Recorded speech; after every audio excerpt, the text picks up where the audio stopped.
Ini sisi gelap kampanye calon presiden Indonesia. Warahmatullahi wabarakatuh.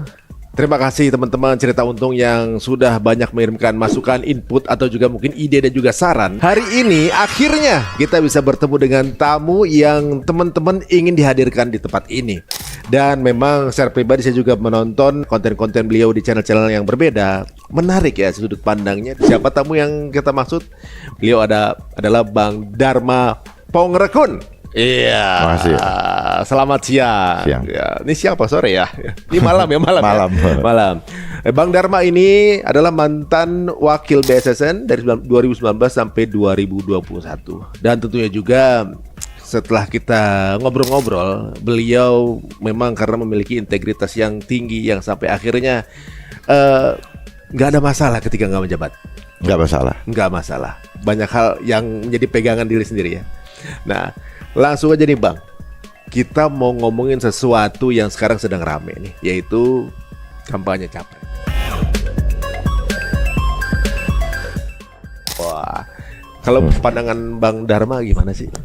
Dalam hal apa dulu? Ya, kan sekarang gini, masyarakat ini ditawarkan oleh tiga pilihan. Ditawarkan oleh siapa? Ditawarkan calon presiden, calon capres dan wapres. Oleh siapa yang menawarkan? Kok cuma 3? Boleh ya saya. Ya, boleh. Ini kan komunikasi kan harus. Oh, interesting.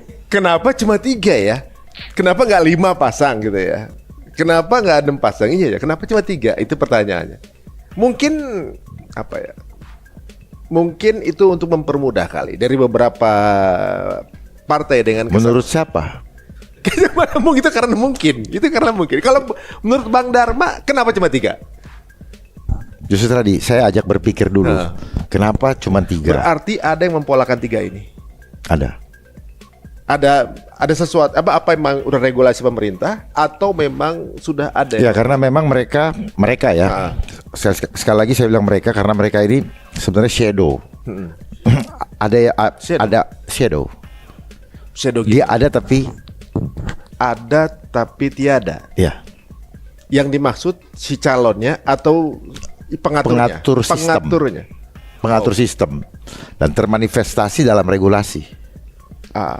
Regulasi yang dibentuk berdasarkan undang-undang pemilu bahwa harus lewat partai politik dan dengan persyaratan setiap gabungan partai atau partai itu harus 20% presiden threshold. Itu siapa juga yang? Ya tanya itu sebenarnya kalau ditarik ke belakang kan pasti ada maksud dan tujuannya, ada latar belakangnya. Oleh siapa bisa jejak digitalnya bisa ketahuan lah. Itu ya. Nah, itu tadi akhirnya tersajilah hanya 3.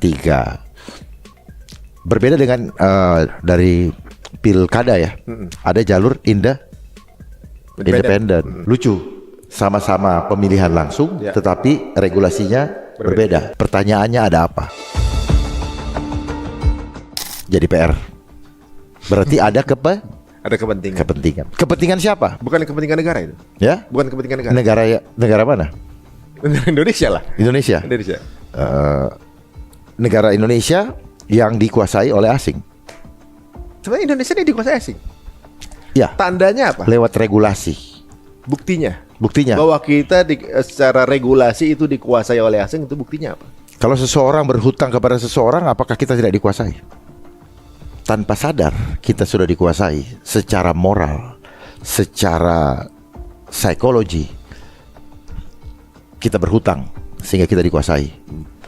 Karena manifestasi sistemnya harus mengikuti yang memberikan hutang.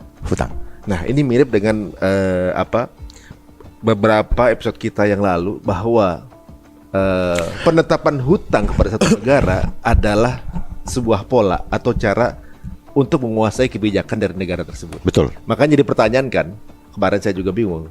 Cina berhutang, Amerika juga berhutang, yang ngutangin siapa? Kan kita bingung. Ini kaya banget nih orang nih. Semua negara dia utangin kan gitu kan. Berarti duitnya nggak berseri nih. Berarti bukan negara. Swasta. Siapa swastanya? World Bank itu kan swasta.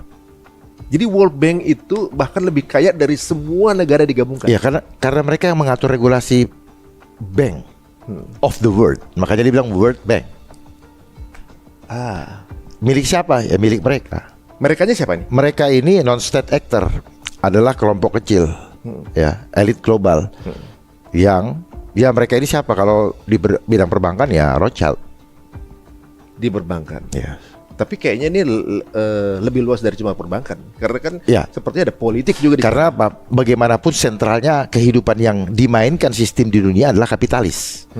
Sehingga setiap kapital pasti karena ada uang. uang. Capital kan Uang ya. dana, modal. Operator yang mengatur sistem pengendalian negara-negara tersebut, apakah ada satu negara tertentu yang itu? United Nation, UN. UN. Jadi alatnya adalah UN. UN. Wow.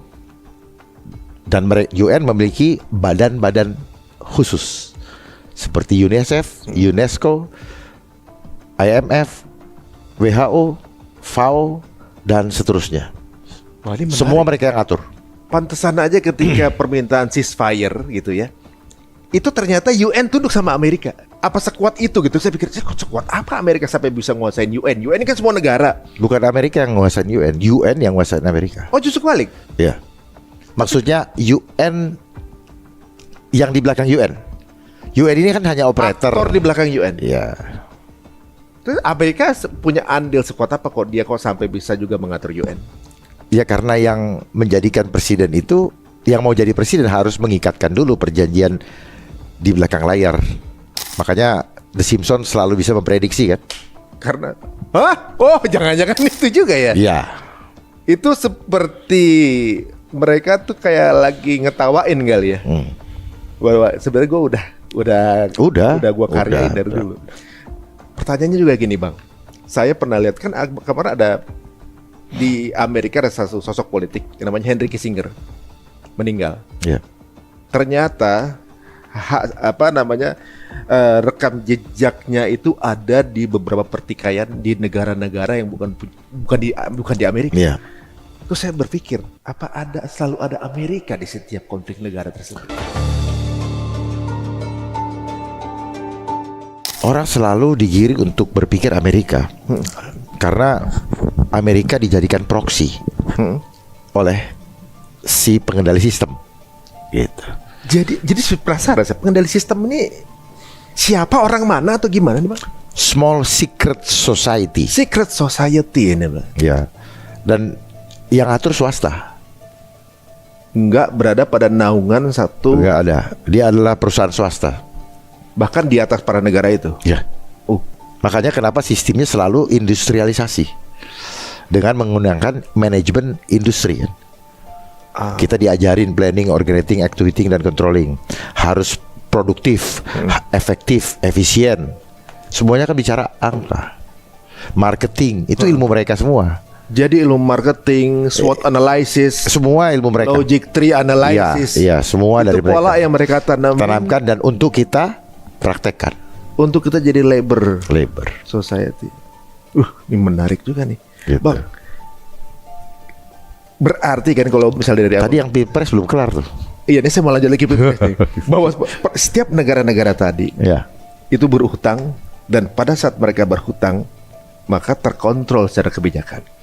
Saya beberapa episode podcast yang lalu juga ada satu perjanjian di mana pada saat Indonesia akan diakui kemerdekaannya, jika Indonesia mengakui hutang, ngambil hutangnya Hindia Belanda kalau nggak salah berapa gulden gitu, untuk kemudian jadi utangnya Indonesia, dan akhirnya dia boleh memproklamirkan diri. Jadi sebuah perjanjian. Jadi kayak perjanjian with the devil gitu. Mau nggak mau kita jadi budaknya gitu kan berarti. Ketika kita sudah berhutang, kita kemudian punya kewajiban untuk melaksanakan kebijakan yang sudah dipolakan gitu. Tapi apakah Indonesia sampai senurut itu gitu? Sampai pola yang jalan ini bukan Indonesia sendiri secara mandiri yang mengatur, tapi ada yang mempolakan. Emang begitu? Sekarang kita tanya, Indonesia merdeka tahun berapa? 45. PBB berdiri tahun berapa? Saya lupa tuh. Tahun berapa? Lupa. Coba cari di Google. Nah, cari Google biar tahu. PBB berdiri sebelum PBB itu ada namanya Persatuan Liga Bangsa-Bangsa. Tahun 1920. Kemudian terjadi Perang Dunia II. Tahun 42 ya? Ya. Heeh. Terus selesainya 42. Selesai 42. Iya. Baru kemudian Indonesia 45. Ya. Tahun berapa? PBB juga 45. Oh, berarti duluan Indonesia merdekanya? Ya. Ya itu kan soal Indonesia kan hanya proklamirnya kan. Heeh. Gitu. Memproklamirkan diri. Iya. Tetapi secara de jure. Secara de factonya kan belum total. Oh. Ya. Jadi kayak lagi perpindahan kan. Seperti saya bilang tadi, United Nations selalu jadi Pengkondisi transitional administration ya. proses pengkondisian sebelum sampai akhirnya Ya, melepaskan gitu. diri gitu. Tapi mungkin sebaiknya saat ini nggak usah dulu kita bahas ke sana. sekarang hubungannya sekarang dengan Indonesia nih. Yang mana? Kemudian ya sekarang kan misalnya kayak nonton debat capres kemarin, Ya. itu kan banyak ide yang dikeluarkan. Ide yang mana? Ide-ide apa mengenai kesehatan, pengentasan kemiskinan, segala macam gitu ya. Ini berbeda-beda dari setiap Iya, capres gitu ya. iya. Apa Bang lihat itunya? Iya, debatnya? Lihat debatnya? saya ikut. Lihat debatnya kan? Iya. Dari pola semua itu emang ada yang polanya sama dengan pola-pola yang Kesehatan semua ada di sini. Ada semua di sini. Ini apa nih? Ini adalah Undang-Undang Kesehatan Omnibus Law nomor 17 tahun 2023. Ada semua yang disampaikan oleh ketiga capres. Gitu. Oh, jadi semua yang disampaikan sebenarnya adalah sudah penjabaran dari yang Ya. sudah ada. Sebenarnya bukan ide. penjabaran juga ya. Berarti bukan ide. Bukan ide mereka. Bukan ide mereka. Mereka nggak punya ide. Itu ide siapa berarti? Ide dari United Nations. Itu adalah penjabaran dari program Sustainable Development Goals. Ada 17 program.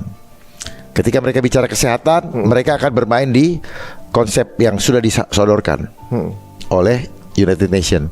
Ketika mereka berbicara tentang iklim, mereka akan berbicara tentang. Jadi apa yang dibicarakan itu go green, itu semua program di sana. Kenapa harus pakai bahasa Inggris? Kan ketahuan banget. Harusnya kalau mau nyontek jangan sama. Betul nggak? Oh iya. Iya ya. Berarti. Iya. Oh, pengalihan go green. Kita meninggalkan apa tuh? Minyak fosil. Kenapa orang memahami fosil? Karena pendidikan. Rockefeller meminta kepada ahli geologi untuk membuat naskah akademik untuk membenarkan bahwa minyak itu berasal dari fosil. Padahal minyak bukan dari fosil. Kemana digiringnya? Dulu kita pakai minyak tanah, terus pakai gas. Udah itu sekarang digiring kali listrik. Oh, digital, ada tujuannya nggak? Ada. Apa tujuannya? Ya tujuannya supaya kalau sudah tersentralisasi mereka bisa kontrol bos, mati semua. Kalau udah selesai nih semua nih. Iya. Kalau lewat digital tuh tinggal one button. Lalu lagi bawa mobil, tiba-tiba setir bisa lari ke kiri sendiri atau ke jurang atau ditabrakin karena dikontrol dari jauh bos. Karena pasti itu ada computerized dan computerized itu butuh internet. Paham ya? Iya. Tapi kan butuh listrik juga. Ya, butuh listrik untuk ngecas. Kalau listriknya udah di shutdown, Selesai semua. selesai. Ngambil ATM nggak bisa.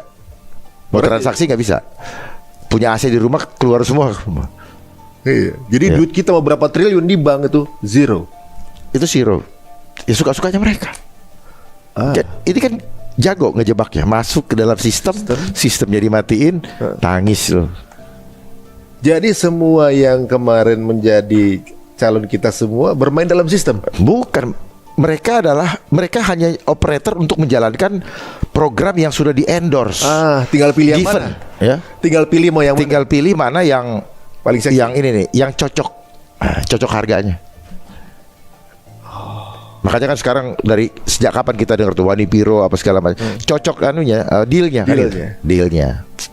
Ini nih SDGs yang dimaksud ya. Ya, ini SDGs. Lihat lambangnya di sebelah kiri aja apa United Nations. Mereka yang membangun sistem pendidikan diseragamkan di seluruh dunia.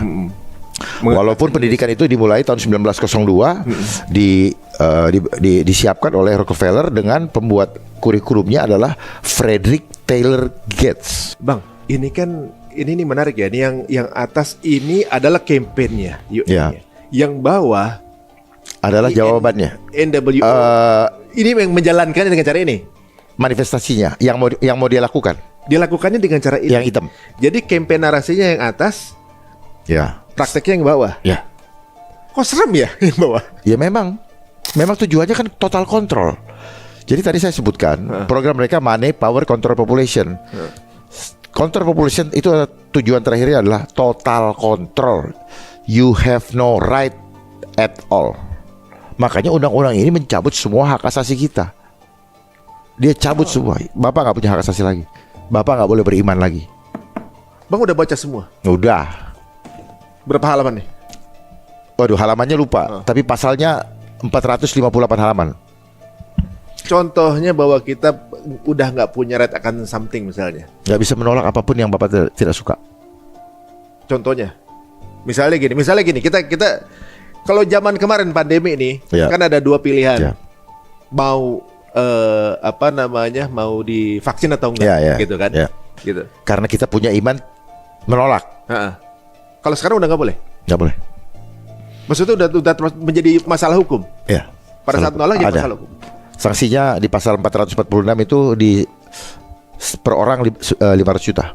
Kalau nggak salah di undang-undang kita nggak boleh dipaksain itu kan? Ya, sebenarnya di Undang-Undang Dasar 45 pasal 28 itu hak asasi, hak untuk hidup dan mempertahankan kehidupan. Iya. Hak untuk meyakini kepercayaan, mengeluarkan pikiran dan pendapat sesuai dengan hati nurani. Nggak ada lagi. Apakah ini menggantikan UUD? Yang menggantikan UUD itu sebenarnya di amandemen tahun 2022. Amandemen Undang-Undang Dasar tahun 2002. Sehingga ini bisa jadi. Oh, jadi Mereka masuk bukan meratifikasi, mereka menggerus Mengcustomize. nilai-nilai yang ada di Undang-Undang Dasar 45. biar kemudian bisa terbit gitu. Ya, Oh. makanya ada Undang-Undang Cipta Kerja, Omnibus Law yang ramai merugikan itu ya para pekerja seni maupun buruh-buruh dan undang-undang lain lah semuanya. Menarik. Jadi kalau setelah baca ini, Bang, Ya, apakah ini akan menjadi landasan hukum dari semua? ini akan menjadi landasan hukum tentunya karena kan sudah disahkan oleh DPR dan sudah ditandatangani oleh Presiden. Yang menyakup di sini apa? Ekonomi, kesehatan, apa? Kesehatan. Kesehatan. Ya, Lebih banyak kesehatan. Komisi Kesehatan. Saya tidak tahu mereka baca atau tidak. Tapi saya pastikan mereka tidak menguasai semuanya. Karena kalau mereka menguasai semua dan tahu mereka punya hati nurani, ini tidak akan disetujui. Karena ini akan menyiksa keluarga mereka sendiri yang mensahkan. Taruhan sama saya. Contohnya, menyiksa keluarga yang impact-nya ke keluarga itu seperti apa? Hidup kita diatur, di-remote oleh sistem. Tidak ada lagi kondisi seperti ini. Kita nggak bisa menolak ketika mereka mencanangkan kejadian luar biasa atau mengatakan hari ini ada wabah. Maka saat itu kita tidak punya pilihan hidup. Misalnya yang paling mudah, lagi nggak enak badan, minum jamu. Di sini nggak boleh, itu pelanggaran. Masa, Bang? Oh, sakit harus ke rumah sakit. Kalau nggak dijemput kayak teroris. Nih. Kalau Menolak, tahan. Makanya sekarang mereka lagi bikin rumah sakit nih. Ya, liatin aja tuh. Mereka bikin rumah sakit apa? Itu jadi tempat untuk kita. urgensinya apa karena banyak yang sakit atau memang mengantisipasi akan ada gelombang sakit yang banyak? Apa semua harus ke rumah sakit? Urgensinya, mereka yang membuat alasan urgentnya by design. Ini campaign dari mana? Dari United Nations lewat WHO. WHO. Apa nama campaignnya? WHO Pandemic Treaty. WHO Pandemic Treaty. Yaitu Jadi apakah kemarin juga waktu pandemi COVID termasuk dari WHO Pandemic Treaty? WHO Pandemic Treaty itu negara menyerahkan kedaulatan tubuh rakyatnya kepada WHO. Yang benar. Kalau COVID kemarin itu baru simulasi. Ternyata mereka sukses bikin Panik, bikin breakdown mental kepada banyak orang. Supaya apa? Supaya cari selamat masing-masing. Oh, Dia menghancurkan persatuan. Bersatu kita teguh, bercerai kita runtuh. Kalau kita bercerai sudah pasti runtuh. Makanya masuk ke rumah, suruh liatin TV, liatin handphone, nggak tahu apa yang terjadi di luar. Dan orang yang boleh di luar hanya yang pakai seragam, karena dia tahan virus mengenali yang pakai seragam itu aman. Ya, kita masuk ke dalam zaman kedunguan. Restoran ada kali silang-silang duduk di sana, dipantau dari drone oleh si virus nih. Pulang dari luar negeri, yang punya duit masuk bintang 5, yang nggak punya duit masuk ke Wisma Atlet. Yang punya jabatan pulang ke rumah. Cakep ya? Virusnya administratif kan. Dan di mana keadilan? Ada pembeda. Jadi virus melihat siapa sosialnya, status sosialnya. Apa status sosialnya? Ini bikin kita mikir ya, ngobrol sama Bang Darman. Ya sengaja saya biar kalian ngulik. Iya. Jangan ngikutin aja apa yang diinin orang. Enggak, soalnya kan kemarin ketika ya di era COVID itu, kemudian vaksin itu kan berkaitan dengan kebijakan. Kita kan nggak bisa. Ya ini kan permainan politik dengan menggunakan cover isu kesehatan. Tidak akan ada keluar anggaran kalau nggak membuat program. Ya? Anggarannya dari mana? Anggarannya dari yang ngasih anggaran. Kan suka ada tuh laporan, Indonesia hutang sekian. Jadi sampai kapanpun Indonesia nggak akan pernah bebas hutang. Boro-boro yang ada ini memperbanyak hutang, mengikuti program mereka dengan alasan melindungi keselamatan rakyat sebagai hukum tertinggi. Tujuannya apa? Ekonomi jadi berantakan kan. Setelah ekonomi berantakan, yang ada apa? Bagi-bagi sedekah tuh. Ekonomi berantakan, orang jadi butuh. Ya pastinya kan, karena manusia selama ini berpikir dia hanya bisa hidup kalau ada uang. Kenapa? Untuk membeli makanan kamu harus punya uang. Untuk punya uang kamu harus punya pekerjaan. Untuk bekerja kamu harus mempunyai persyaratan formal untuk melamar. Untuk punya persyaratan formal kamu harus melalui pendidikan formal. Ya kan? Ya, polanya seperti itu, Pak. Gitu. Jadi akhirnya belief sistemnya juga seperti itu. Apalagi dibangun dibangun pemahaman bahwa menabunglah, hemat pangkal kaya. Menabunglah untuk hari esok tua. Jadi masa tua adalah masa yang mengerikan. Ya. Sehingga lakukan segala usaha untuk mempersiapkan masa tuamu ketika kamu sudah tidak mampu lagi melakukan aktivitas. Kan kira-kira begitu. Iya, betul nggak? Iya, benar. Gaji kecil, lakukan apa saja dengan cara ngebohongin orang lah, belaga bagaimana lah, marketingkan dirimu lah, ya, melacurkan harga diri lah. Yang penting dapat tabungan untuk hari tua. Itu. Melacurkan diri itu apa ya? Harga diri lah, idealisme lah, dan segala macam demi hari tua. Makanya asuransi laku nih. Ya itu. Tapi kan begitu ditagih juga sekarang nggak gampang juga. Banyak sekali persyaratannya. Waktu ngerayu jago banget. Iya. Pas ditagih, yang klaim susah. Iya. Yang ngerayu kita apa? Wanita-wanita itu kan. Ya. Setelah kita cari lagi dia udah dipecat, udah keluar lah misalnya dari situ. Ketemu orang lain lagi, beda lagi dia treatmentnya. Wow, itu memang sudah dipolakan seperti itu. Memang. Saya pernah dengar nih Bang, bukan di Indonesia ya, bahwa salah satunya Abang tadi udah mulai dengan cara ketika sudah miskin, kemudian butuh makan harus pakai uang, gitu. Nah, padahal makan tidak perlu punya uang. Iya, mestinya kan seperti itu. Tinggal tanam. Iya, di Indonesia nih bukan lautan hanya kolam susu. Gitu kan. Mana lagu itu? Nah, bukan di sini sih saya ngomongnya. Jadi ibaratnya, kenapa takut?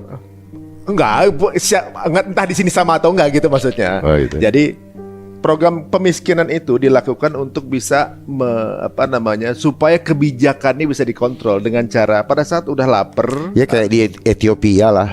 butuh uang kemudian supaya dia bisa punya uang, dimiskinkan. Jadi ketika ada satu campaign tertentu, dia memilih bukan karena hati nurani, tapi karena butuh uangnya.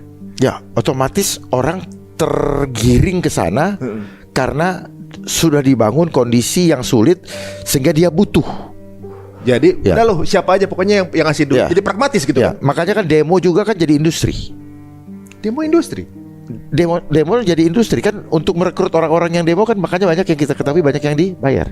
Bisa dipakai sama siapa, ya kan? Terus jadi gini, setiap masalah terjadi atau diciptakan untuk menjadi industri. Dibikin demand-nya dulu. Ya butuh masa kan, hubungin orang yang punya kekuatan masa. Deal dulu, Waniviro. Cocok harga main. Kayak capres sekarang ini juga dong. Ya bisa dicek. Banyak-banyakan follower. Tinggal dicek aja secara hati nurani. Hati nurani kita masing-masing bisa menjawab.